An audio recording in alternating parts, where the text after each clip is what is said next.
पुष्पा मॅडमने आपल्याला त्यांची प्रतिक्रिया पाठवलेली आहे. खूप छान त्यांनी आज ती बंदिनी आहे का या प्रश्नाचे उत्तर दिलेले आहे. आजची ती बंदिनी आहे का? आजच्या आधुनिक युगात आपण विज्ञान, तंत्रज्ञान, शिक्षण आणि राजकारण या सर्व क्षेत्रात झपाट्याने प्रगती केली. स्त्रियांनीही बाह्य जगात स्वतःचे स्वतंत्र स्थान निर्माण केले आहे.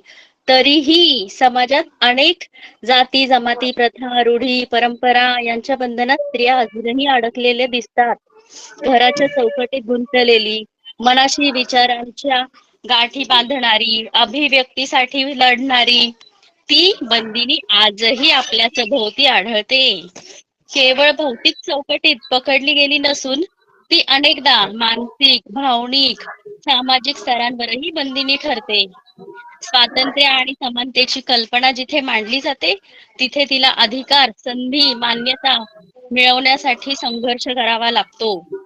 आजूबाजूच्या अपेक्षा, कुटुंबांची मते, समाजाची भीती या सर्व गोष्टी तिला आजही बांधून ठेवतात. त्यामुळे प्रश्न उभा राहतो, आजच्या या बदलत्या काळात ती स्त्री बंदिनी आहे का?